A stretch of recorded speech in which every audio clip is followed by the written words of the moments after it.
आज हम लोग क्लास 10th के लेसन 5 नियंत्रण और समन्वय के अंतर्गत जानेंगे कि पादप हार्मोन क्या है, जंतु हार्मोन क्या है, मस्तिष्क क्या है और मस्तिष्क के फंक्शन क्या होते हैं, और मस्तिष्क में जो न्यूरॉन होता है उसका फंक्शन क्या है। इन सब चीज के बारे में आज हम लोग जानेंगे। तो इसमें सबसे पहले जानते हैं कि पादप हार्मोन होता क्या है। पादप हार्मोन पौधों की जैविक क्रियाओं के बीच समन्वय स्थापित करने वाले रासायनिक पदार्थ को पादप हार्मोन या फिर फाइटो हार्मोन भी कहते हैं। तो पौधे के बीच जितने भी जैविक क्रियाएं होती है वो जो होता है वो रासायनिक पदार्थ के कारण ही होता है, और वो रासायनिक पदार्थ को ही क्या कहते हैं, पादप हार्मोन कहते हैं। तो याद रखना है कि पौधों की जैविक क्रियाओं, जितने भी जैविक क्रियाएं, जितनी पौधे जितने भी क्रियाएं करते हैं उनके बीच जितना भी समन्वय स्थापित होता है, उनके बीच का जो सामंजस्य होता है, जो सामंजस्य स्थापित होता है, संतुलन बनाए रखता है, वो हार्मोन के कारण ही संतुलन बनाए रखते हैं। तो रासायनिक पदार्थ को पादप हार्मोन या फिर जिस रासायनिक पदार्थ के कारण पेड़ पौधे अपने अंदर की संतुलन को बनाए रखते हैं, उस रासायनिक पदार्थ को ही क्या कहते हैं, पादप हार्मोन कहते हैं। परिभाषा इसी तरह याद रखना है कि पौधों की जैविक क्रियाओं के बीच समन्वय स्थापित करने वाले रासायनिक पदार्थ को क्या कहते हैं, पादप हार्मोन या फिर फाइटो हार्मोन कहते हैं। तो रासायनिक पदार्थ, पेड़ पौधों में तो रासायनिक अभिक्रियाएं ही होती है। तो पेड़ पौधे जिन रासायनिक अभिक्रियाओं के कारण अपने जितनी भी क्रियाएं, जैविक क्रियाएं करते हैं और अपने आप के अंदर में मतलब अपने आप में संतुलन बनाए रखते हैं हर चीजों में, और उन संतुलन बनाए रखने वाले चीजों में जो रासायनिक पदार्थ मदद करते हैं वो क्या कहलाते हैं, पादप हार्मोन कहलाते हैं। पादप हार्मोन बेसिकली 5 प्रकार के होते हैं। पहला जो हार्मोन है पादप का वो ऑक्सिन है। याद रखना है पांचों हार्मोन, ये जो पांचों हार्मोन है वो पादप हार्मोन है। ऑब्जेक्टिव में दे सकता है कोई 3 हार्मोन यहाँ से दे दे और 1 हार्मोन जंतु हार्मोन दे दे, और चूज करने के लिए बोल सकता है कि निम्न में से जंतु हार्मोन कौन है। तो इस हार्मोन को याद रखना है, ये पांचों हार्मोन किसका है, तो पादप हार्मोन है।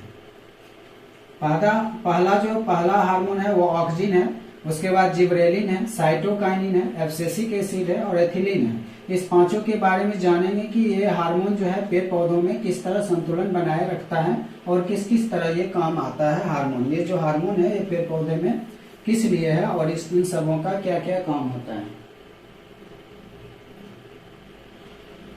तो ऑक्सिन और जिबरेलिन्स, ये तो फर्स्ट और सेकेंड वाला जो हार्मोन है ऑक्सिन और जिबरेलिन्स तथा साइटोकाइनिन, ये 3 नंबर में, फर्स्ट, सेकेंड और थर्ड, ये तीनों वृद्धि हार्मोन है। ये पेड़ पौधों में वृद्धि, चाहे वो वृद्धि तना में हो, टहनी में हो या फिर फल फूल में हो, किसी भी चीज में वृद्धि हो, तो ये तीनों चीज जो है वृद्धि हार्मोन कहलाते हैं।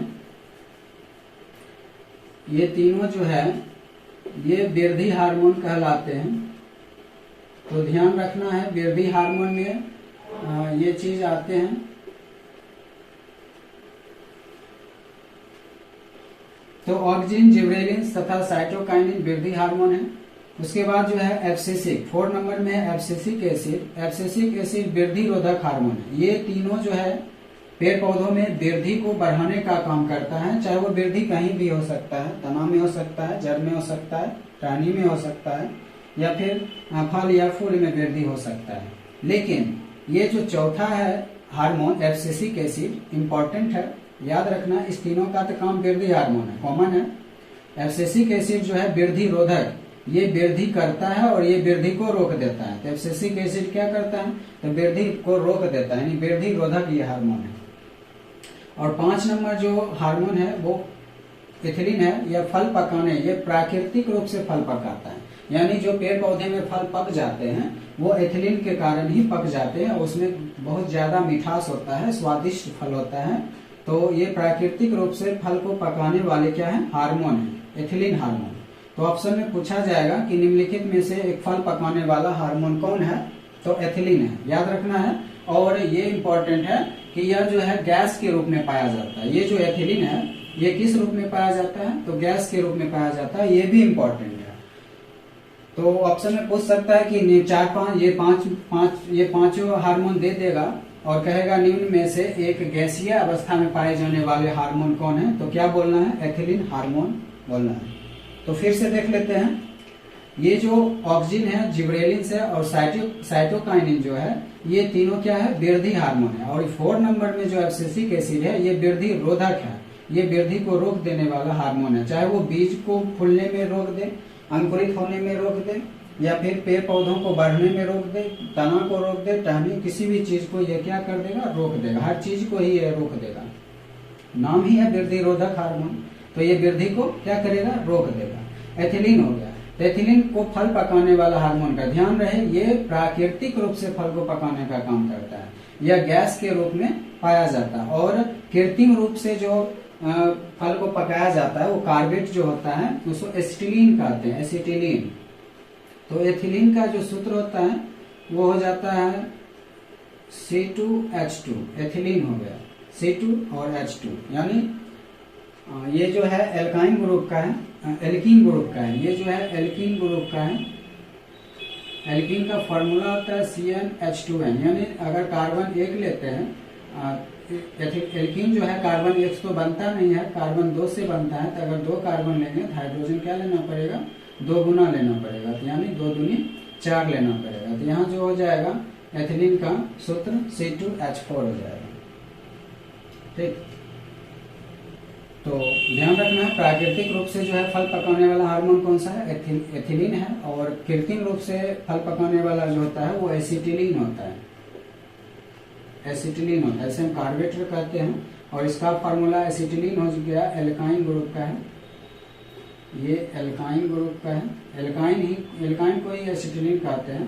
तो इसका बेसिकली C2H2 होता है फार्मूला। आगे देख लेते हैं इसको।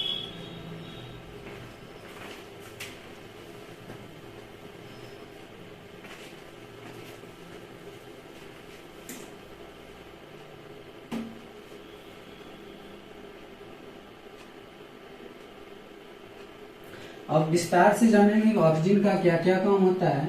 तो इसमें पौधे के अंग प्रकाश की ओर गति करते हैं। ये जो हार्मोन होता है पेड़ पौधे में जो पाया जाता है, ये हार्मोन, तो ये हार्मोन जो है पेड़ पौधे के अंदर किस तरह काम करता है, तो ये पेड़ पौधे के अंदर कैसा कैसा काम करता है। तो यह पौधे के अंग को प्रकाश की ओर ले जाता है, यानी सूर्य की रोशनी जिस तरफ से आ रहा होता है उस तरफ पेड़ के अंगों को उस तरफ ले जाता है। यानी इसमें पौधे के अंग जो है प्रकाश की ओर गति करते हैं, यानी प्रकाश की ओर घूम जाते हैं। जैसे सूरजमुखी का पौधा जो होता है वह सुबह में जो है पूरब की तरह घूम जाता है, यानी प्रकाश जिस तरह से आता है, जिस तरफ से, जिस ओर से प्रकाश आता है उसी ओर घूम जाता है। इस क्रिया को क्या कहते हैं, प्रकाशानुवर्तन कहते हैं। ये कई बार एग्जाम में पूछा जा चुका है कि प्रकाशानुवर्तन से आप क्या समझते हैं। तो प्रकाशानुवर्तन वह क्रिया है जिसमें पौधे के अंग प्रकाश की ओर गति करते हैं। इसमें पौधे के अंग जड़ की ओर गति करते हैं। तो ये तो प्रकाश की ओर गति करते ही हैं पौधे के अंग, और जब पौधे के अंग जड़ की ओर गति करते हैं, अर्थात पौधे के अंग गुरुत्वाकर्षण की दिशा में, यानी पृथ्वी के अंदर, जमीन के अंदर अगर गति कर रहे हैं तो उसे गुरुत्वानुवर्तन करते हैं। दोनों याद रखना है, प्रकाश अनुवर्तन यानी प्रकाश की, अगर पौधे के अंग प्रकाश की ओर गति करते हैं तो प्रकाशानुवर्तन, और अगर पौधे के अंग जड़ की ओर गति करते हैं, अंदर की ओर गति करते हैं, तो वह गुरुत्वानुवर्तन उसे कहते हैं। यह तने की वृद्धि में सहायक है। पहले ही हम जान लिए हैं कि ऑक्सिन है, जिब्रेलिन्स है और साइटोकाइनिन, ये 3 जो हार्मोन है वो वृद्धि है, यानी वृद्धि करने वाला काम करता है, चाहे वो कोई भी भाग में वृद्धि करता हो। यह तने की वृद्धि में सहायक होता है, कोशिका विभाजन और कोशिका दीर्घन में भी सहायक होता है। यह कोशिका को विभाजित करता है, एक कोशिका से 2 कोशिका, 2 कोशिका से बहुत कोशिका, यानी कोशिका विभाजित करते जाता है और ढेर सारी कोशिकाओं का निर्माण करता है। तो पेड़ पौधे की क्या होती है, मतलब वृद्धि होता है।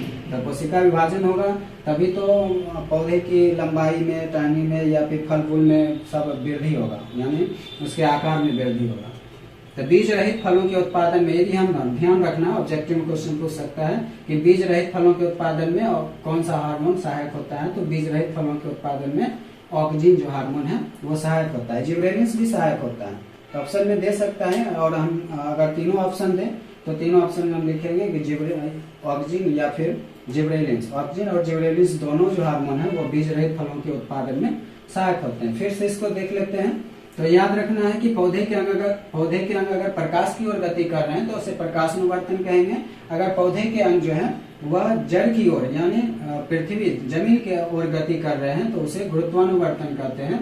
ये तने की वृद्धि में, तो ये ऑब्जेक्टिव के लिए याद रखना है कि तने की वृद्धि में कौन सहायक होता है, तो ऑक्सीजन हार्मोन सहायक होता है तने की वृद्धि में।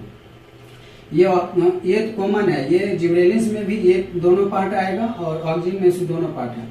कोशिका विभाजन और कोशिका दीर्घन में सहायक होता है ऑक्सीजन भी और जिब्रेलिन्स भी। बीज रहित फलों के उत्पादन में सहायक होते हैं ऑक्सीजन भी और जिब्रेलिन्स भी। अब जिब्रेलिन्स के बारे में देखते हैं इसमें क्या अलग है। तो जिब्रेलिन्स किस वर्ग का यह मुख्य हार्मोन है, पूछ देगा कि जो है वृद्धि हार्मोन का सबसे मुख्य हार्मोन कौन है, तो जिब्रेलिन्स है। ये पहला क्वेश्चन ऑब्जेक्टिव में इंपॉर्टेंट पड़ेगा कि वृद्धि हार्मोन में तो 3 हार्मोन हो गया, ऑक्सीजन, जिब्रेलिन्स और साइटोकाइनिन। तो वृद्धि हार्मोन में से सबसे मुख्य हार्मोन कौन है, तो जिब्रेलिन्स है। यह बीजों के अंकुरन में मदद करता है, यह वृद्धि नियंत्रक हार्मोन है। वृद्धि को नियंत्रित भी करता है, यानी ये नहीं कि बहुत ज्यादा लंबा हो गया पौधा और समय से पहले झुक गया या टूट गया, तो कितना वृद्धि होना चाहिए और कितना वृद्धि नहीं होना चाहिए ये नियंत्रण करता है कौन, जिब्रेलिन्स। इसका उपयोग बड़े आकार वाले फल एवं फूलों के उत्पादन में किया जाता है। तो ये वृद्धि करने का काम किया, यानी फल और फूल को बड़ा आकार प्रदान करेगा। ये भी देख लिए थे कि ये दोनों पार्ट उसमें भी था और इसमें भी है, ऑक्सीजन और जिब्रेलिन्स दोनों कॉमन पार्ट ये दोनों है। तो कोशिका विभाजन और कोशिका दीर्घन में सहायता करते हैं, बीज रहित फलों के उत्पादन में भी सहायक करते हैं। तो ये दोनों कॉमन पार्ट है। तो याद रखना है कि पूछ दे कि बीज रहित फलों के उत्पादन में सहायक कौन होते हैं, तो जिब्रेलिन्स और ऑक्सीजन दोनों। और कोशिका विभाजन कोशिका दीर्घन कौन सहायक होते हैं, तो दोनों, जिब्रेलिन्स भी और ऑक्सीजन भी।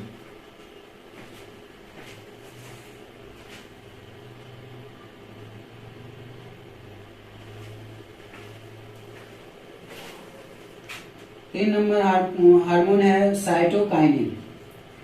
साइटोकाइनिन यह कोशिका द्रव्य के विभाजन में मुख्य भूमिका अदा करता है। तो क्वेश्चन ऑब्जेक्टिव के लिए याद रखना है कि कोशिका द्रव्य के विभाजन में कौन सा हार्मोन मदद करता है, तो साइटोकाइनिन करता है। यह जीर्णता को रोकता है। जीर्णता मतलब हो गया सूखने से। ये पत्तियां को अधिक समय तक हरी और ताजी बनी रहती है, यानी जीर्णता को रोकता है, मतलब पौधों को जो है, पत्तियों को जो है और पौधों को जो है सूखने से बचाता है। तो साइटोकाइनिन का काम है जीर्णता, यानी जीर्ण। क्वेश्चन पूछ सकता है ऑब्जेक्टिव में कि निम्नलिखित में से कौन से हार्मोन जीर्णता को रोकने का काम करता है। तो जीर्णता का मतलब हो जाता है सूखने से बचाना, यानी सूखने से बचाने वाला काम कौन करता है, तो साइटोकाइनिन करता है। यह पत्तियों को अधिक समय तक हरी और ताजी बना के रखता है। तो पत्तियों को अधिक समय तक हरी और ताजी कौन बनाता है, कौन सा हार्मोन बनाता है, तो साइटोकाइनिन बनाता है। यह बीजों के भ्रूणपोष और पौधों की जड़ों में संश्लेषित होते हैं। ये जमा कहाँ रहते हैं, ये साइटोकाइनिन कहाँ पाया जाता है, तो भ्रूणकोष में, बीजों के भ्रूणकोष में पाया जाता है और पौधों की जड़ों में पाया जाता है। तो ये भी पूछ सकता है ऑब्जेक्टिव में कि साइटोकाइनिन जो हार्मोन है वो पौधों की किस जगह पे पाया जाता है, तो बीजों के भ्रूणपोष में पाया जाता है और पौधों की जड़ों में पाए जाते हैं।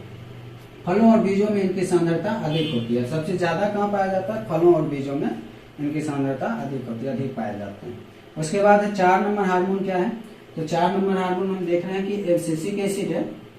वो जो 3 था, ऑक्सीजन, जिब्रेलिन्स और साइटोकाइनिन, वो तीनों वृद्धि हार्मोन था। अलग अलग हम देख लिए वो किस किस तरह किस किस चीजों में और किस किस अंगों को वृद्धि प्रदान करते हैं।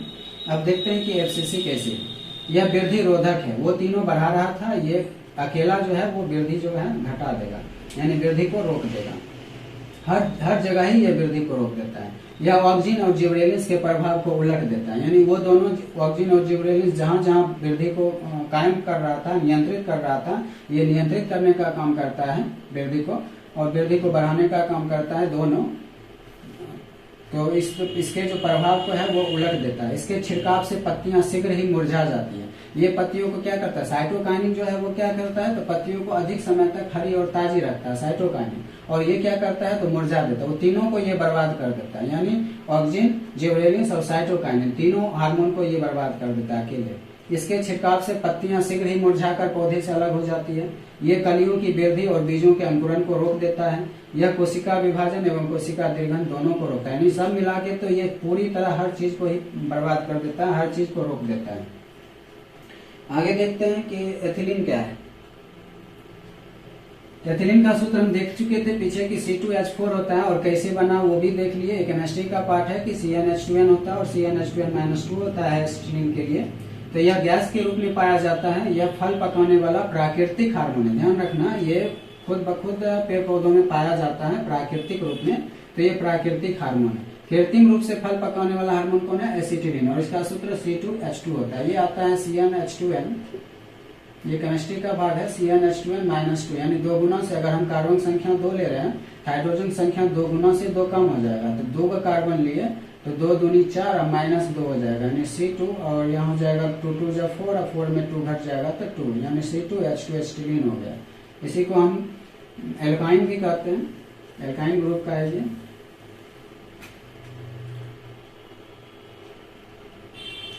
अब पढ़ते हैं तो पादप हार्मोन के बारे में हम जान चुके हैं, उसे याद रखना है अच्छी तरह। हम फिर से रिवाइज करा देते हैं। ऑक्सिन जो है, ऑक्सिन, जिबरेलिन और साइटोकाइन, ये 3 जो हार्मोन है, ये तीनों वृद्धि है। और उसके बाद जो है और एब्सिसिक एसिड जो हो गया, यह जो है वृद्धि रोधक है। ये तीनों के क्रिया को उलट देता है। उसके बाद एथिलीन देख लिए। एथिलीन है फल पकाने वाला प्राकृतिक हार्मोन है। यह गैस के रूप में पाया जाता है। ये इम्पोर्टेंट है कि गैस के रूप में कौन सा हार्मोन पाया जाता है? तो एथिलीन पाया जाता है, इसे याद रखना है। उसके बाद अब जानते हैं न्यूरॉन के बारे में। न्यूरॉन क्या है?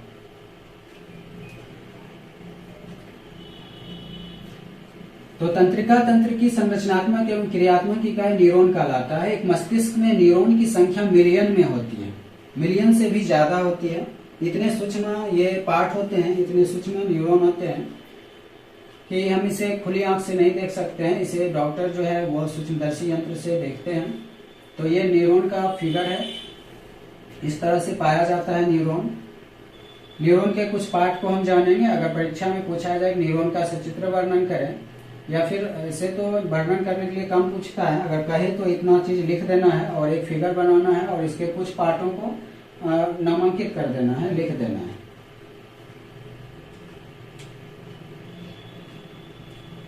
तो हम न्यूरॉन कहते किसको हैं? तो तंत्रिका तंत्र की संरचनात्मक एवं क्रियात्मक इकाई न्यूरॉन कहलाता है। तंत्रिका तंत्र यानी मस्तिष्क जो बना है वो न्यूरॉन से ही बना है। उसका मेन इकाई न्यूरॉन है। जैसे कि ब्रिक का मेन इकाई जो है वो नेफ्रॉन है, तो इसी तरह तंत्रिका तंत्र की जो मेन इकाई है वो न्यूरॉन है। साइटोन, न्यूरॉन के कोशिकीय शरीर को साइटोन कहते हैं। ध्यान से देखना है, फिगर में हम समझाते हैं कि न्यूरॉन जो है वो कोशिकीय शरीर जो है, कोशिका का जो शरीर बना हुआ है उसी को क्या कहते हैं? साइटोन कहते हैं। तो ये देख रहे हैं कि ये जो वाला पार्ट है, ये हल्का हल्का ये रंगा हुआ पार्ट, ये पूरा ये कोशिका है। ये पूरा क्या है? कोशिका है। ये वाला पार्ट, ये वाला जो पार्ट है वो सब कोशिकाएं है, मतलब कोशिका का ये शरीर है। तो इसे कोशिकाएं भी कहते हैं, या सेल बॉडी भी कहते हैं, या फिर साइटोन कहते हैं। ठीक, तो साइटोन किसे कहते हैं? तो न्यूरॉन के कोशिकीय शरीर को, शरीर इसका यही शरीर है, ये है केंद्रक है, ये जो है केंद्रक है। तो न्यूरॉन के कोशिकीय शरीर को क्या कहते हैं? साइटोन कहते हैं। एकदम आसान है। न्यूरॉन, ये पूरा हो गया क्या चीज? न्यूरॉन। और न्यूरॉन के जो कोशिका वाला शरीर भाग है, जो शरीर है उसका, हर इंसान का शरीर होता है, जिसका भी अपना एक शरीर है, ये भी एक जीव है, एक कोशिका का पार्ट है। तो ये जो शरीर है कोशिकीय, काय मतलब कोशिकीय, यहाँ होता है ना कोशिकाय, काय मतलब होता है काया मतलब शरीर। तो न्यूरॉन के कोशिकीय शरीर को साइटोन कहते हैं। आगे देखते हैं एक्सोन। साइटोन का सबसे लंबा भाग क्या कहलाता है? एक्सोन कहलाता है। ये साइटोन है, ये जो कोशिकीय शरीर है, ये लंबा वाला भाग गया है, ये लंबा वाला भाग गया है। ये पूरा क्या कहलाएगा? इसको हिंदी में तंत्रिकाक्ष कहते हैं, तंत्रिकाक्ष कहते हैं, और इसको इंग्लिश में एक्सोन कहते हैं। ठीक, उसी तरह इसे साइटोन कहते हैं, हिंदी में कोशिकाएं कहते हैं, कोशिकाएं। ठीक, इसी में लिख सकते हैं कोशिका का शरीर, या फिर सेल बॉडी भी कह सकते हैं, या फिर साइटोन कह सकते हैं। तो ये जो कोशिका का, न्यूरॉन का जो कोशिकीय शरीर है वो हो गया साइटोन, और उसका लंबा भाग क्या हो गया? एक्सोन। और आगे जानते हैं क्या है। उसके बाद है डेंड्राइटस। इसी में है कि यह जो है एसिटाइल कोलिन नामक रसायन स्रावित करती है। यह मतलब एक्सोन जो है वो कौन सा हार्मोन स्राव करती है, तो ध्यान रखना ऑब्जेक्टिव के लिए, ठीक। एसिटाइल कोलिन नामक हार्मोन स्रावित करती है। डेंड्राइट्स साइटोन के बाहर पतली पतली शाखित संरचना, ये जो साइटोन, ये तो साइटोन हो गया, ठीक, ये साइटोन हो गया, इससे जो बाहर निकली हुई है ना पतली पतली, ये वाला, ठीक, ये वाला जो निकली हुई है ये क्या है, डेंड्राइट्स है। और इसको हिंदी में क्या कहते हैं, तो इसे हिंदी में दुम्बरिका कहते हैं, इसे हिंदी में दुम्बरिका कहते हैं और इंग्लिश में डेंड्राइट्स कहते हैं, ठीक। तो डेंड्राइट्स कहते हैं साइटोन के बाहर पतली पतली शाखित संरचना डेंड्राइट्स कहलाती है। यह विभिन्न प्रकार के संवेदनाओं को संवेदी अंगों तक पहुंचाती है, जैसे कि हो गया नाक, कान, जीभ, त्वचा से ग्रहण कर साइटोन तक पहुंचाएगा। इसका काम है कि नाक, कान, जीभ, त्वचा से जो भी संवेदनाएं आ रही है, जो सूचनाएं आ रही है, उसको कहाँ तक पहुंचाना, साइटोन तक पहुंचाना। साइटोन फिर आगे पहुंचा देती है। तो सबका जो है क्रिया बटा हुआ है, सबका अपना अपना काम है। तो फिगर बनाने की प्रैक्टिस करना है और ज्यादा नहीं दिखाना है। फिगर में एक साइटोन दिखा देंगे, ये केंद्रक हो गया, ये जो बीच वाला ब्लैक पार्ट है ये केंद्रक हो गया, केंद्रक दिखा देंगे, साइटोन दिखा देंगे, साइटोन का लंबा वाला भाग जो है एक्सोन हो जाएगा। और उसके बाद डेंड्राइट्स, ये पतली बारी बारी पतली शाखित संरचनाएं हैं, वो जो है वो दुम्बरिका है। और उसके बाद इधर का एक भाग दिखा देना है, ठीक, तंत्रिका का ये अंतिम सिरा कह देंगे, बस हो गया, इतना ही दिखाना है। इसे साइनेप्टिक नॉब्स भी कहते हैं, ये जो फैला हुआ भाग है ये साइनेप्टिक नॉब्स है। बस इतना ही पार्ट वहां पर दिखाना है, शो करना है। और वर्णन करने के लिए कहेगा तो सभी भागों को लिख देंगे आराम से, साइटोन लिख देंगे और साइटोन कह देंगे कि न्यूरॉन के कोशिकीय शरीर को, न्यूरॉन के, ये पूरा न्यूरॉन है, ये पूरा न्यूरॉन है, न्यूरॉन के कोशिकीय शरीर को क्या कहते हैं, साइटोन कहते हैं। और साइटोन से लंबी एक संरचना निकली होती है उसे एक्सोन कहते हैं। और साइटोन के बाहर पतली पतली शाखाएं निकली होती है, उसे क्या कहते हैं, डेंड्राइट्स कहते हैं। और साइटोन के बीच स्थित भाग को क्या कहते हैं, केंद्रक कहते हैं। बस इसको भाषा में लिख देना है। आगे देखते हैं, सिनैप्स किसे कहते हैं। ये ऑब्जेक्टिव में क्वेश्चन रहेगा। जब एक न्यूरॉन तो यहाँ मिलियनों में है, तो एक दो न्यूरॉन है नहीं, तो सब न्यूरॉन, ये नहीं कहा कि सब न्यूरॉन अलग अलग रहेगा, सब न्यूरॉन एक दूसरे से क्या रहेगा, संबंधित रहेगा, जुड़ा हुआ रहेगा। तो जब एक न्यूरॉन दूसरे न्यूरॉन से संपर्क स्थापित करते हैं, एक दूसरे से संपर्क स्थापित करते हैं, तो उनके बीच के खाली स्थान को क्या कहते हैं, सिनैप्स कहते हैं। उसके बीच कुछ रिक्त स्थान बन जाता है। जब जुड़ाव होता है, जब किसी चीज का जुड़ाव होता है तो उसके बीच खाली स्थान बन जाता है, उस खाली स्थान को क्या कहते हैं, सिनैप्स कहते हैं। न्यूरॉन के लिए बारे में बस इतना ही ध्यान रखना है। आगे न्यूरॉन जो है वो मस्तिष्क का पार्ट है। अब मस्तिष्क देख लेते हैं, मानव मस्तिष्क क्या है। तो मनुष्य का जो मस्तिष्क है वो मुख्य रूप से 3 भागों में बांटा गया है। पहला है अग्र मस्तिष्क, जिसे फोर ब्रेन कहते हैं, मध्य मस्तिष्क जिसे मिड ब्रेन, और पश्च मस्तिष्क हिंड ब्रेन कहते हैं। अग्र मस्तिष्क के भी कुछ भाग होते हैं, इसके 2 भाग होते हैं अग्र मस्तिष्क के। तो इसके 2 भाग में पढ़ेंगे, सेरिब्रम जिसे प्रमस्तिष्क भी कहते हैं, इंपॉर्टेंट पार्ट है, इसलिए याददाश्त का जो पावर होता है वो इसी में रहता है, सेरिब्रम में ही रहता है, इसे प्रमस्तिष्क कहते हैं।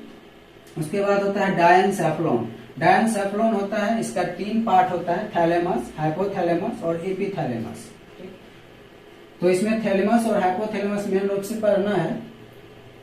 तो अग्र मस्तिष्क जान गए कि मस्तिष्क जो है 3 भागों से मिलकर बना है। तो अग्र मस्तिष्क, मध्य मस्तिष्क और पश्च मध्य, यानी पीछे का मस्तिष्क। और अग्र मस्तिष्क का भी 2 भाग होता है, सेरिब्रम और जिसे क्या कहते हैं, प्रमस्तिष्क कहते हैं। और दूसरा हो गया डायनसेफ्लॉन। डायनसेफ्लॉन को भी 3 पार्ट में, इसका 3 भाग हो गया। पार्ट में को मतलब अलग विभाजित नहीं किया गया, ये इसी का पार्ट, मतलब ये तीनों इसी में रहता है, इसी से बना है। तो इसका जो पार्ट हो गया वो थैलेमस है, हाइपोथैलेमस है या फिर एपिथैलेमस। अब अलग अलग जानते हैं कि सेरिब्रम का क्या काम है। सेरिब्रम यह मस्तिष्क का सबसे बड़ा भाग है। पूछा जा सकता है कि ऑब्जेक्टिव में कि मस्तिष्क का सबसे बड़ा भाग क्या होता है। तो मस्तिष्क का सबसे बड़ा भाग क्या है, तो सेरिब्रम है। मस्तिष्क का सबसे बड़ा भाग सेरिब्रम है और यह बुद्धि और चतुराई का केंद्र है। याददाश्त शक्ति इसी में रहती है। जिसका सेरिब्रम कमजोर रहेगा उसका वो जल्दी जल्दी भूलेगा, उसकी याददाश्त शक्ति कमजोर होता है। तो यह मस्तिष्क का सबसे बड़ा भाग है, यह बुद्धि और चतुराई का केंद्र है। डायएन्सेफेलॉन के बारे में हम देख लिए कि वह 3 भाग से मिलकर बना है, थैलेमस, हाइपोथैलेमस और एपिथैलेमस। थैलेमस क्या करता है, तो बाहरी चीजों का ज्ञान देता है। जितनी भी बाहरी चीजें होती है उन सबों का ज्ञान हमें थैलेमस के कारण ही होता है। अगर ऑप्शन में थैलेमस नहीं रहे और पूछे कि बाहरी चीजों का ज्ञान हमें किससे होता है, तो हम डायरेक्ट डायएन्सेफेलॉन लगा सकते हैं, क्योंकि ये तीनों जो है थैलेमस, हाइपोथैलेमस और एपिथैलेमस सब किसका पार्ट है, डायएन्सेफेलॉन का। तो ये तीनों अगर ऑप्शन में नहीं है तो हम क्या लगाएंगे, डायएन्सेफेलॉन लगाएंगे। तो बाहरी चीजों का ज्ञान देता है, जैसे कि हमें ठंडे दिन में ठंडी लगती है, गर्म वस्तुओं को छू लेते हैं तो गर्म लगता है, या फिर गर्मी के मौसम में ज्यादा गर्मी लगता है, कोई मारता पीटता है तो दर्द होता है, चोट लग जाता है, या मौसम में तापमान ऊंचा नीचा होता रहता है। तो ये सब बाहरी वातावरण का जो परिवेश है उस सब का ज्ञान कौन दिलाता है, तो ज्ञान का अनुभव करवाता है कौन, थैलेमस। ठीक, तो इन सब चीजों का ठंडी गर्मी दर्द चोट तापमान, तो ये सब हो गया थैलेमस का काम। तो थैलेमस ही ये एहसास कराता है, ये ज्ञान करवाता है कि बाहरी दुनिया में क्या हो रहा है, ये तापमान या जलवायु परिवर्तन सब क्या है। हाइपोथैलेमस जो है आंतरिक चीजों का ज्ञान कराता है, शरीर के अंदर जो होगा, जो बाहरी में है, जिसे हम देख नहीं सकते, जो आंतरिक चीज है, मतलब शरीर के आपरूपी अंदर में हो रहा है। जैसे कि हम किसी से प्रेम करते हैं या किसी से घृणा करते हैं, तो ये अपने अंदर से ही करते हैं, ये माइंड में चलते रहता है कि किसी से हम प्रेम या घृणा कर रहे हैं। हम किसी से डर रहे हैं तो ये बाहर थोड़ी नजर आता है कि हम किसी से डर रहे हैं। हम खुश हैं, गम है, भूख लग गया, भूख कहाँ लगता है, तो पेट में भूख लगता है, आंतरिक चीज है। अंदर से एहसास आता है कि हमें भूख लग गया है, अंदर से एहसास आता है कि प्यास लग गया है, हमें कष्ट है। तो ये सब जो है हाइपोथैलेमस का काम है। तो आंतरिक चीजों का जो ज्ञान कराता है वो हाइपोथैलेमस कराता है। और एपिथैलेमस का काम है नींद का सूचना देना या गंध का पता लगाना। कोई चीज गंध कैसा है, अच्छा गंध है, बुरा गंध है, या फिर सुगंधित है, या फिर महक रहा है, गंध कर रहा है, इस सब चीजों का एपिथैलेमस कराता है। या नींद फिर आने लगता है तो एपिथैलेमस सूचना दे देता है कि नींद आ रहा है। तो हम जान चुके हैं कि जो अग्र मस्तिष्क होता है उसके जो दो पार्ट थे, सेरिब्रम और डायएन्सेफेलॉन, उसके बारे में हम जान चुके हैं कि सेरिब्रम जो है यह मस्तिष्क का सबसे बड़ा भाग है और यह बुद्धि चतुराई का केंद्र है। सबसे बड़ा भाग सेरिब्रम ही होता है, ये सब और जितना जो पार्ट है सब छोटा छोटा पार्ट होता है। डायएन्सेफेलॉन बहुत छोटा पार्ट होता है। यह 3 भागों से मिलकर बना होता है, फिगर में हम देख लेंगे। तो थैलेमस, हाइपोथैलेमस, एपिथैलेमस। थैलेमस जो है वो बाहरी ज्ञान करवाएगा, हाइपोथैलेमस आंतरिक ज्ञान करवाएगा, और एपिथैलेमस हो गया ये नींद में जो नींद का सूचना देगा और गंध का पता लगाएगा। आगे देखते हैं मध्य मस्तिष्क क्या है। तो मध्य मस्तिष्क जो है इस भाग से शरीर का संतुलन और पेशियों का नियंत्रण होता है। तो याद रखना है कि शरीर मस्तिष्क के किस भाग से शरीर का संतुलन और पेशियों का नियंत्रण होता है, तो मध्य मस्तिष्क में होता है। जिस तरह अगर मस्तिष्क के 2 भाग थे, तो मध्य मस्तिष्क के भी 2 भाग है, कार्पोरा है और एक सेरिब्रल है। तो कार्पोरा जो है आंख कान की पेशियों को नियंत्रित करता है, देखने और सुनने में मदद करता है। तो देखने और सुनने में कौन मदद करता है, तो कार्पोरा अगर ऑप्शन में नहीं रहे तो मध्य मस्तिष्क मारना है, देखने और सुनने में। ठीक, तो आंख कान की पेशियों को नियंत्रित करता है और देखने सुनने में मदद करता है कौन, कार्पोरा। कार्पोरा मतलब कौन, मध्य मस्तिष्क। सेरिब्रल या स्पाइनल कॉर्ड को नियंत्रित करता है। ये जो पीछे स्पाइनल कॉर्ड होता है, स्पाइनल कॉर्ड मतलब मेरुदंड, मेरुरज्जु जिसको कहते हैं, तो ये स्पाइनल कॉर्ड को नियंत्रित करता है। तो स्पाइनल कॉर्ड को नियंत्रित कर लिया मतलब क्या, हमारी जितनी भी ऐच्छिक अनैच्छिक क्रियाएं हैं उसको नियंत्रित कर लेगा। आगे देखते हैं पश्च मस्तिष्क के भी 2 भाग होते हैं। पश्च मस्तिष्क के 2 भाग, एक अनुमस्तिष्क हो गया सेरिब्रल यानी पीछे वाला मस्तिष्क, पश्च मस्तिष्क, इसको सेरिबेलम कहते हैं, अनुमस्तिष्क या फिर सेरिबेलम, और एक मेडुला ऑब्लंगाटा। तो मेडुला ऑब्लंगाटा हो गया। तो 2 तरह की जो क्रियाएं होती है, एक ऐच्छिक और एक अनैच्छिक होती है। ये दोनों क्रियाएं इस चीज को संपादित करेगी पश्च मस्तिष्क। तो इसमें ध्यान रखना है मध्य मस्तिष्क में कि आंख कान और पेशियों को नियंत्रण कौन करता है, कार्पोरा, या कार्पोरा ऑप्शन में रहे मध्य मस्तिष्क याद रखना है। या फिर स्पाइनल कॉर्ड को नियंत्रित कौन करता है, नियंत्रित यानी सिर्फ नियंत्रण का काम कौन करता है, तो सेरिब्रल करता है। तो सेरिब्रल ऑप्शन में नहीं रहे तो मध्य मस्तिष्क मारना है। आगे देखते हैं पश्च मस्तिष्क। तो देख लीजिए कि अनुमस्तिष्क और सेरिबेलम कहते हैं इसको। ये ऐच्छिक पेशियों का नियंत्रित करता है। ऐच्छिक मतलब जिस अंगों पर अपना जो है नियंत्रण रहता है, अपनी इच्छा के अनुसार हम काम कर सकते हैं, जैसे हम हाथ को डुला सकते हैं, पैर से चल सकते हैं, मुंह से बोल सकते हैं, ये सब ऐच्छिक क्रिया है, इस सब पर हमारा नियंत्रण है।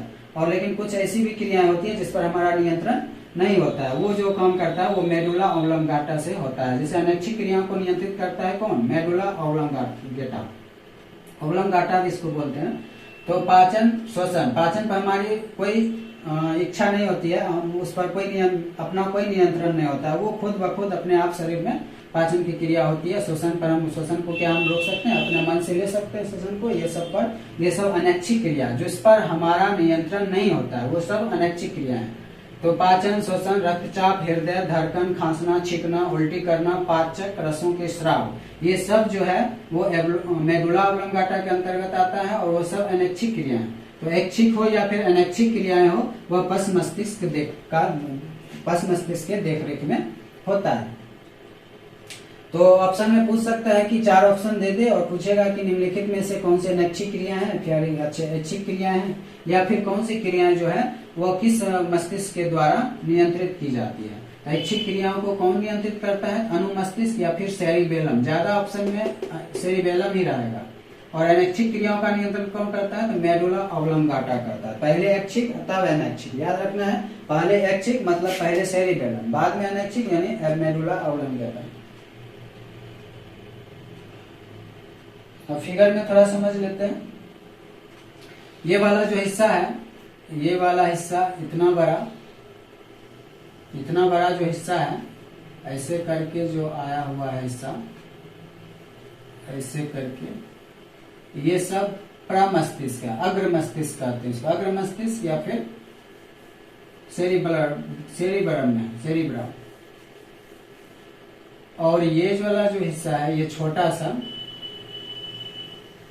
ये वाला जो हिस्सा हो गया, इसमें तीनों रहता है, थैलेमस, हाइपोथैलेमस और एपिथैलेमस, ये तीनों पार्ट इसमें रहता है। और इसी को क्या कहते हैं? इसको जो कहते हैं डायनसेफलन कहते हैं, पीछे पढ़ चुके हैं।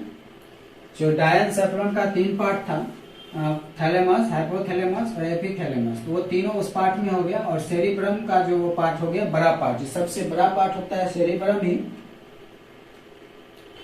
तो ये परामस्तिष्क हो गया या सेरिब्रम हो गया, ये पूरा बड़ा पार्ट हो गया। बड़ा पार्ट में ही, परामस्तिष्क में ही दोनों आएगा, ये भी आएगा और ये भी आएगा, सेरिब्रम भी आएगा और डायनसेफलन का भी आएगा। और डायनसेफलन जो ये इतना पार्ट जो देख रहे हैं, इसी में तीनों है, थैलेमस भी है, हाइपोथैलेमस भी है और एपिथैलेमस भी है। उसके बाद है कॉर्पस कैलोजम है, एक पार्ट होता है, जोड़ने का काम करता है। यह जो है प्रमस्तिष्क को इससे जोड़ता है, कॉर्पस कैलोजम को जोड़ने का काम है। ये मध्य मस्तिष्क हो गया और ये पीछे वाला हिस्सा लघु मस्तिष्क हो गया, हाइपोथैलेमस है यहाँ पे। और पीयूष ग्रंथि, हाइपोथैलेमस के ऊपर एक पीयूष ग्रंथि होता है। तो पीयूष ग्रंथि जो है, इसे मास्टर ग्रंथि भी कहते हैं या फिर प्यूटरी ग्रंथि भी कहते हैं इसको। ये जो शरीर में जितनी भी ग्रंथियां हैं, तो सबको लमसम ये सबको नियंत्रित करती है, इसलिए हम इसे मास्टर ग्रंथि भी कहते हैं या फिर प्यूटरी ग्रंथि भी कहते हैं या पीयूष ग्रंथि भी कहते हैं। इसे याद रखना है। और ये जो नीचे चला गया है, ये मेरुरज्जु है। और ये जो पार्ट है, ये मेडुला है, मेडुला ऑब्लोंगाटा।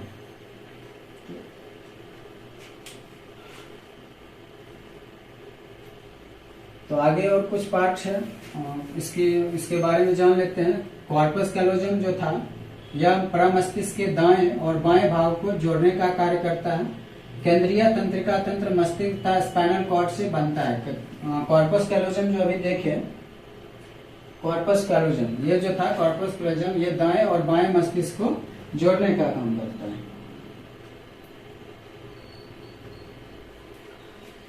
केंद्रीय तंत्रिका तंत्र के मस्तिष्क और स्पाइनल कॉर्ड से बनता है। तो तंत्रिका तंत्र जो है सिर्फ एक ही चीज से, मस्तिष्क से नहीं, मस्तिष्क और स्पाइनल कॉर्ड दोनों से मिलकर बनता है। स्पाइनल कॉर्ड मतलब हो गया मेरुरज्जु, यानी दोनों काम करता है। एक पूरा शरीर पर नियंत्रण रखता है, तो एक ऐच्छिक अनैच्छिक क्रियाओं पर नियंत्रण रखता है। मस्तिष्क की खोपड़ी क्रेनियम नामक हड्डी से ढकी होती है। मस्तिष्क के जो ऊपर हड्डी होता है, वो क्रेनियम नामक हड्डी से ढका रहता है। ये जो भाग है ऊपर वाला भाग ये हड्डी होता है, ठीक। इसमें 8 हड्डियां होती है और ये क्रेनियम नामक हड्डी से ढका होता है। याद रखना है किस हड्डी से, तो क्रेनियम नामक हड्डी से ढका रहता है। मस्तिष्क मेनिंजेस नामक और हड्डी के नीचे एक झिल्ली होता है, ठीक। तो एक झिल्ली में बंद रहता है। ये जो मस्तिष्क, पूरा मस्तिष्क जो है, जो पूरा पार्ट है वो एक झिल्ली में बंद रहता है। झिल्ली में बंद नहीं रहेगा तो बह जाएगा, इसीलिए उसको एक झिल्ली में बंद रखा जाता है। तो मस्तिष्क मेनिंजेस नामक झिल्ली में बंद रहता है। पहले झिल्ली है, तब फिर हड्डी है, क्रेनियम नामक हड्डी है, तब झिल्ली है, तब मस्तिष्क है। इतना उसको सुरक्षा प्रदान किया जाता है। यह मस्तिष्क को बाहरी आघातों से बचाता है, यानी बाहरी चोट से बचाता है। यह मस्तिष्क को नम रखता है। अगर इसमें किसी प्रकार का चोट लग जाता है इस झिल्ली में तो मेनिंजाइटिस नामक रोग हो जाता है। याद रखना है कि मेनिंजाइटिस नामक मेनिंजेस में आघातों के कारण होता है। तो हम जिस तरह हम देखे थे पौधे का हार्मोन के बारे में, तो अब मनुष्य के भी कुछ हार्मोन है, अंतःस्रावी ग्रंथि से निकलता है, अंतःस्रावी हार्मोन है। तो कुछ हार्मोन के बारे में जानते हैं। जैसे मेन है, अभी देखे थे पिट्यूटरी ग्रंथि कहाँ होता है, तो मस्तिष्क में होता है। पिट्यूटरी ग्रंथि से पीयूष ग्रंथि भी कहते हैं, ऐसे मास्टर ग्रंथि भी कहते हैं। यह कपाल की स्फेनॉइड हड्डी में स्थित होती है। एक हड्डी होती है स्फेनॉइड नामक हड्डी, वहीं पर ये ग्रंथि, छोटा सा ग्रंथि होता है, ये रहता है। लेकिन शरीर के सभी ग्रंथियों पर ये अपना नियंत्रण जमाए रखता है, इसलिए इसे क्या कहते हैं, मास्टर ग्रंथि भी कहते हैं। अर्थात मस्तिष्क के नीचे खोपड़ी के बीच में स्थित रहता है। यह दूसरे महत्वपूर्ण और जितने भी महत्वपूर्ण शरीर में और दूसरी ग्रंथियां हैं उन सब पर यह क्या रखती है, नियंत्रण रखती है, इसलिए इसे क्या कहते हैं, मास्टर ग्रंथि कहते हैं। तो क्वेश्चन पूछेगा, 2 नंबर में क्वेश्चन पूछ सकता है कि पिट्यूटरी ग्रंथि को जो है वो मास्टर ग्रंथि क्यों कहते हैं। तो क्योंकि ये जो पिट्यूटरी ग्रंथि है वह शरीर के अन्य अंतःस्रावी ग्रंथियों का भी नियंत्रण करती है, इसलिए इसे मास्टर ग्रंथि कहते हैं। ये ग्रंथि 2 मुख्य भागों में बांटा जाता है, एक अग्रपिंडक होता है, एक पश्चपिंडक होता है। अग्रपिंडक इससे वृद्धि हार्मोन स्रावित होता है। यह हार्मोन हड्डियों तथा मांसपेशियों की वृद्धि में नियंत्रित करता है। तो ये परीक्षा में कम पूछा जाता है अग्रपिंडक पश्चपिंडक, तो डायरेक्ट वही ऑप्शन में रहेगा, पिट्यूटरी ग्रंथि ही रहेगा। तो कौन सा हार्मोन हड्डियों और मांसपेशियों की वृद्धि को नियंत्रित करता है, तो पिट्यूटरी ग्रंथि करता है या फिर पीयूष ग्रंथि करता है, याद रखना है। यह वृद्धता या जायगोटिज्म किसे कहते हैं, ये क्वेश्चन पूछ दिया जाता है कि वृद्धता या जायगोटिज्म किसे कहते हैं। तो वृद्धि हार्मोन के अधिक स्राव से मनुष्य की लंबाई औसत से अधिक बढ़ जाता है। अगर ये हार्मोन ज्यादा हो गया तो लंबाई औसत से जितना बढ़ना चाहिए उससे और ज्यादा बढ़ जाएगा, या फिर ये हार्मोन कम हो गया तो लोग जितना सामान्य बढ़ना चाहिए उतना बढ़ेगा नहीं, बौना रह जाएगा। तो इस अवस्था को वृद्धता या जायगोटिज्म कहते हैं। यदि बचपन में यह हार्मोन कम बनता है तो शरीर में वृद्धि रुक जाती है, शरीर की वृद्धि रुक जाती है, जिससे मनुष्य में बौनापन हो जाता है। तो कम हुआ तो भी दिक्कत और ज्यादा हो गया तो भी दिक्कत, इसलिए इसमें संतुलन बनाए रखना पड़ता है शरीर को। और ये बीमारियां लमसम लोगों की होती है, जो देखते होंगे अगल बगल में, लोग बौना रह जाता है या फिर सामान्य से ज्यादा लंबा हो जाता है। लंबा आदमी तो बहुत, सामान्य से अधिक लंबा तो बहुत कम देखने के लिए मिलता है, लेकिन बौना तो बहुत लोग मिल जाता है आस पड़ोस में।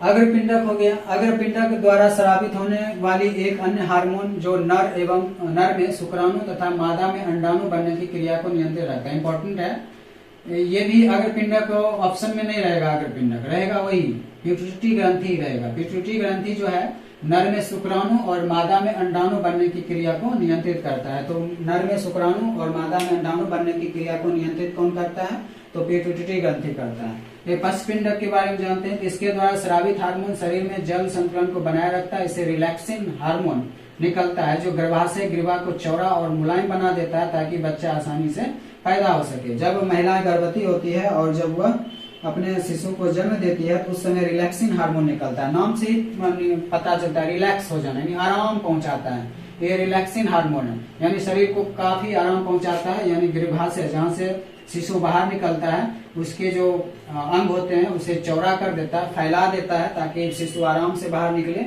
और उसे मुलायम भी कर देता है। तो चौड़ा और मुलायम कर देता है ताकि बच्चा आसानी से पैदा हो सके। तो रिलैक्सिन हार्मोन कहाँ से निकलता है, तो पिट्यूटरी ग्रंथि से ही निकलता है। सब पिट्यूटरी ग्रंथि का ही ये क्रिया है। तो अग्रपिंडक पश्चपिंडक ऑप्शन में बहुत कम नहीं रहता है, कम मात्रा में रहता है। आगे देखते हैं थायराइड ग्रंथि क्या है। थायराइड ग्रंथि को ही अवटु ग्रंथि भी कहते हैं। नाम दोनों इंपॉर्टेंट, दोनों नाम याद रखना है। कंफ्यूज करने के लिए थायराइड नाम देकर अवटु ग्रंथि दे दे। तो थायराइड ग्रंथि या फिर अवटु ग्रंथि हो गया। मनुष्य में यह ग्रंथि द्विपिंडक रचना होती है, दो पिंडक के रूप में पाया जाता है। यह ग्रंथि श्वास नली और ट्रेकिया के दोनों ओर लैरिंग्स यानी स्वर तंत्र के नीचे स्थित रहती है। फिगर में देख लेते हैं कहाँ रहता है। यह उपापचय या फिर मेटाबॉलिज्म का नियंत्रण करता है।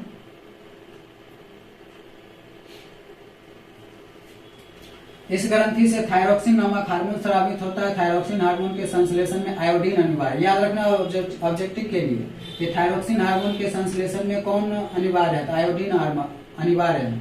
आयोडीन की कमी से थायरोक्सिन कम मात्रा में बनता है, जिससे ग्वाइटर या घेगा नामक रोग हो जाता है। तो परीक्षा में बहुत बार पूछ चुका है कि घेगा नामक रोग किस की कमी से होता है, तो आयोडीन की कमी से होता है। और इससे कौन सा ग्रंथि प्रभावित हो जाता है, तो थायरोक्सिन यानी थायराइड ग्रंथि प्रभावित हो जाता है, जिससे हमें घेगा रोग हो जाता है या फिर ग्वाइटर नामक रोग हो जाता है। तो पूछे किसकी कमी से होता है, तो आयोडीन की कमी से होता है। और पूछ दे अगर कौन सा ग्रंथि प्रभावित हो जाता है, तो थायराइड नामक ग्रंथि प्रभावित हो जाता है। देख लेते हैं थायराइड ग्रंथि क्या है। तो ये थायराइड ग्रंथि है, तो ये द्विपिंडक है, इधर भी रहता है और इधर भी रहता है, दोनों तरफ से रहता है। और ये स्वर तंत्र के बीच में रहता है, स्वर तंत्र के अगल बगल रहता है। लैरिंग्स ये स्वर तंत्र बोलने का जो होता है। और ट्रेकिया हो गया यानी श्वासनाल यानी जिससे सांस फेफड़ा में पहुंचता है, वहां पे उसके लैरिंग्स और ट्रेकिया के बीच में स्थित रहता है ये थायराइड ग्रंथि।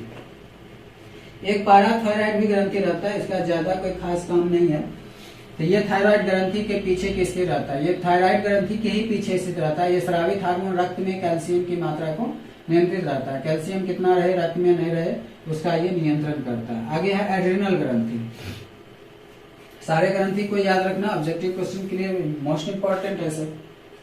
एड्रिनल ग्रंथि इसे सुपारिनल ग्लैंड भी कहते हैं, इसे सुपारिनल ग्लैंड भी कहते हैं। यह प्रत्येक वृक्क के ऊपरी सिरे, ध्यान रखना है, वृक्क के कहा, वृक्क के ऊपरी सिरे में, वृक्क के ऊपरी सिरे के अंदर की ओर, वृक्क के ऊपरी सिरे के अंदर की ओर पाया जाता है। जो किडनी होता है उसके ऊपरी सिरे के अंदर की ओर पाया जाता है। इसके दो भाग होते हैं, कार्टेक्स और एक मेडुला। तो वो मेडुला अलग है, ये मेडुला अलग है। कार्टेक्स के तीन भाग होते हैं,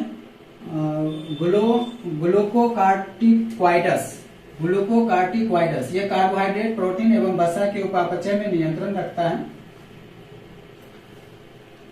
नाम से ही पता है ग्लूकोज मतलब, ग्लूकोज का मतलब ये हो जाता है कार्बोहाइड्रेट, प्रोटीन, वसा के कारण ही ग्लूकोज बनता है। तो ग्लूको से याद रखना है, ग्लूकोकार्टिक्वाइडस से मतलब कार्बोहाइड्रेट, प्रोटीन एवं वसा के उपापचय का नियंत्रण करता है। ये सभी परीक्षा में ये नाम बहुत कम पूछता है। मेन तो रहेगा वही, मेन रहेगा एड्रिनल ग्रंथि ही रहेगा। मेन जो पार्ट है एड्रिनल ग्रंथि यही रहेगा। इस सब के अंदर ये पार्ट आता है, तो जो मेन पार्ट है वही नाम दिया जाएगा, ये नाम नहीं रहेगा। आगे है मिनरल क्वार्टिक्वाइडस। मिनरल मतलब हो गया खनिज लवण। तो लवण और अवशोषण तथा जल का संतुलन नियंत्रण करता है। लवण के अवशोषण तथा जल संतुलन को भी नियंत्रित ये करता है। मिनरल मतलब याद रखना, मिनरल होता है मिनरल वाटर। तो मिनरल वाटर से याद रखना है कि लवण के अवशोषण तथा लवण जल दोनों याद रखना। मिनरल मतलब लवण और जल, मिनरल वाटर। तो लवण का अवशोषण तथा जल संतुलन को नियंत्रित करता है। लिंग हार्मोन हो गया, या यौन आचरण को भी नियंत्रित रखता है। उसके बाद मेडुला का भी दो भाग होता है, एक एपिनेफ्रिन है, एक नॉर एपिनेफ्रिन है। तो मेडुला जो हो गया मानसिक तनाव, गुस्सा और उत्तेजना की स्थिति को हार्मोन का स्राव करता है। और नॉर एपी हार्मोन जो हो गया वो रक्त स्राव को बढ़ाता है। तो ऑप्शन में अगर है कि रक्त स्राव यानी हृदय की धड़कन या रक्तचाप यानी ब्लड प्रेशर को कौन नियंत्रित करता है, या हृदय की धड़कन को कौन बढ़ा देता है, ये ऑप्शन, ये क्वेश्चन ज्यादा इंपॉर्टेंट है कि हृदय की धड़कन को कौन बढ़ा देता है। ये ऑप्शन में नहीं रहेगा, ऑप्शन ना ये रहेगा ना मेडुला रहेगा एड्रिनल ग्रंथि। तो एड्रिनल ग्रंथि ही मारना, ये हृदय की धड़कन को कौन बढ़ा देता है, तो एड्रिनल ग्रंथि बढ़ा देता है। अग्नाशय ग्रंथि क्या होता है, तो अग्नाशय पेट के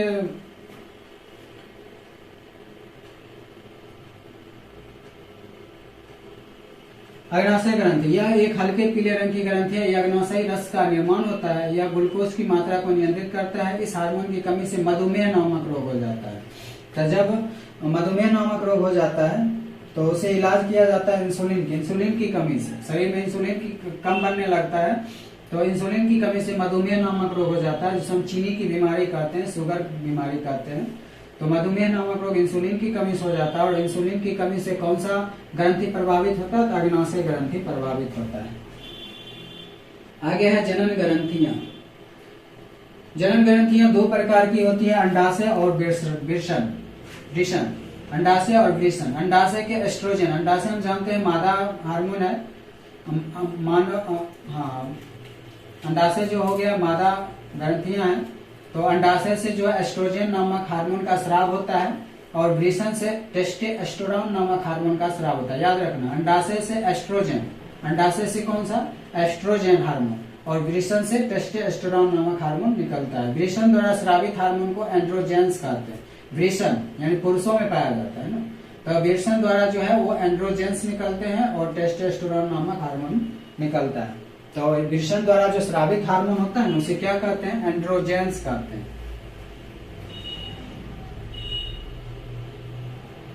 अब कुछ ऑब्जेक्टिव क्वेश्चन देख लेते हैं। तो हमारे शरीर में विभिन्न जैविक कार्यों का नियंत्रण कौन करता है? तंत्रिका द्वारा, रसायनों द्वारा, तंत्रिका एवं रसायनों दोनों के द्वारा, इनमें से कोई नहीं। तो पेड़ पौधे जो होते हैं ना, तो पेड़ पौधे में जो सिर्फ होता है रसायनों के द्वारा होता है, केवल रसायनों के द्वारा। लेकिन हम लोगों में जो है रसायनों के द्वारा भी होता है और तंत्रिका के भी द्वारा होता है। तो गौर नंबर ऑप्शन सही है। एब्सिसिक एसिड किस तरह का रसायन है? एब्सिसिक एसिड हम पहले ही पढ़ चुके हैं, वृद्धि रोधक, ये सब तरह की वृद्धि को रोक देता है। आगे का क्वेश्चन है कि बीज रहित पौधों के उत्पादन में सहायक होते हैं। तो पीछे देख चुके हैं क्वेश्चन में। तो साइटोकाइनिन होगा, ऑक्सिन होगा या जिब्रेलिन्स होगा, या ऑक्सिन एवं जिब्रेलिन्स दोनों होगा? तो दोनों होगा, ऑक्सिन और जिब्रेलिन्स दोनों होगा। ये बीज रहित पौधों के उत्पादन में सहायक होते हैं। इनमें कौन फल पकाने के लिए प्रयुक्त होता है? ऑक्सिन, जिब्रेलिन्स, एथिलीन या फिर साइटोकाइनिन? तो एथिलीन होगा। 5 नंबर क्वेश्चन है कि मस्तिष्क का कौन सा भाग हृदय स्पंदन एवं श्वसन की दर को नियंत्रित करता है? तो मस्तिष्क का कौन सा भाग हृदय स्पंदन और श्वसन की दर को नियंत्रित करता है? तो ये हो जाएगा मेडुला। मेडुला जो है अनैच्छिक है। मेडुला जो काम करता है वो अनैच्छिक क्रियाओं का संपादन करता है। हम पीछे देख चुके हैं अनुमस्तिष्क का जो है पार्ट, वो एक सेरिबेलम है और एक मेडुला है। तो सेरिबेलम ऐच्छिक का काम करता है, अपनी इच्छा के अनुसार वाला काम करता है, और मेडुला जो है वो अनैच्छिक क्रियाओं का संपादन करता है। तो मेडुला हो जाएगा। इनमें कौन बुद्धि और चतुराई का केंद्र है? तो सेरिबरम है। सेरिबरम जो है वह बुद्धि और चतुराई का केंद्र है। शुरू में ही था। उसके बाद है हार्मोन स्रावित होता है। तो हार्मोन स्रावित अंतः स्रावित होता है, अंदर में स्रावित होता है हार्मोन। भाई स्रावित ग्रंथि नहीं है, अंतः स्रावित ग्रंथि है। तो हार्मोन स्रावित होता है अंतः स्रावित ग्रंथि से। एंड्रोजन क्या है? नर हार्मोन है, नरलिंग हार्मोन है, स्त्रीलिंग हार्मोन है, पाचक रस है या थायराइड हार्मोन है? तभी तुरंत देखें एंड्रोजन जो है नरलिंग हार्मोन है, यानी पुरुष से निकलता है, वृषण से निकलता है, वृषण से निकलता है। आगे है एस्ट्रोजन स्रावित होता है। तो एस्ट्रोजन जो है वह अंडाशय द्वारा होता है। एस्ट्रोजन जो है वो अंडाशय द्वारा स्रावित होता है एस्ट्रोजन। मेरुरज्जु कहाँ से निकलता है? तो मेरुरज्जु जो है वो मेरुरज्जु जो निकलता है वो मेडुला से होकर निकलता है। मेरुरज्जु जो है वो मेडुला से होकर निकलता है। मनुष्य में ऐच्छिक गतियों का नियंत्रण किसके द्वारा होता है? तो सेरिबेलम द्वारा होता है। मनुष्य में ऐच्छिक गतियों का नियंत्रण कौन करता है? सेरिबेलम करता है। और अनैच्छिक का कौन करता है? तो मेडुला करता है। मस्तिष्क का कौन सा भाग शरीर को स्थिति और संतुलन अनुरक्षण प्रदान करता है? मस्तिष्क का कौन सा भाग शरीर को स्थिति तथा संतुलन अनुरक्षण करता है? अग्र मस्तिष्क, मध्य मस्तिष्क या फिर अनुमस्तिष्क? इनमें से सभी। तो मध्य मस्तिष्क हो जाएगा। न्यूरॉन में केंद्र कहाँ उपस्थित रहता है? तो न्यूरॉन में जो है केंद्र कहाँ स्थित रहता है? अभी बताए थे। तो न्यूरॉन में जो है केंद्र कहाँ स्थित रहता है? तो साइटोन में रहता है, यानी कोशिकाएं में रहता है। कोशिका का जहाँ शरीर होता है उसी के अंदर केंद्र स्थित रहता है। आगे है निम्नलिखित में कौन अनैच्छिक क्रिया नहीं है? मतलब इसमें अनैच्छिक क्रिया नहीं है, मतलब ऐच्छिक है। तो उल्टी जो होता है बमन, उल्टी जो होता है वो अनैच्छिक है। चबाना हम अपनी मर्जी से चबा सकते हैं और चबाना बंद भी कर सकते हैं, तो ये अनैच्छिक क्रिया नहीं है। उसके बाद लार आना, हृदय धड़कन, ये सब अनैच्छिक क्रिया है। अनैच्छिक क्रिया कौन नहीं है, तो चबाना जो है अनैच्छिक क्रिया नहीं है। आगे है अनैच्छिक क्रियाओं का नियंत्रण केंद्र माना जाता है। अनैच्छिक क्रिया को कौन नियंत्रित करता है, तो मेडुला ऑब्लंगाटा करता है। कौन करता है, मेडुला ऑब्लंगाटा। दो न्यूरॉन के बीच खाली स्थान को सिनेप्स कहते हैं। उसके बाद है साइटोन के सबसे लंबे तंतु को क्या कहते हैं, तो एक्सोन कहते हैं। क्या कहते हैं, कौन नंबर आंसर होगा, एक्सोन। मस्तिष्क उत्तरदायी है सोचने के लिए, हृदय स्पंदन के लिए, शरीर का संतुलन बनाने के लिए, उपर्युक्त सभी, तो उपर्युक्त सभी होगा। तंत्रिका तंत्र की रचनात्मक और क्रियात्मक इकाई को क्या कहते हैं, तो तंत्रिका तंत्र की रचनात्मक और क्रियात्मक इकाई को क्या कहते हैं, न्यूरॉन कहते हैं। वही पूछ दे वृक्क की क्रियात्मक और रचनात्मक इकाई क्या कहते हैं, तो नेफ्रॉन कहते हैं। और तंत्रिका तंत्र पूछे तो न्यूरॉन कहते हैं, याद रखना है।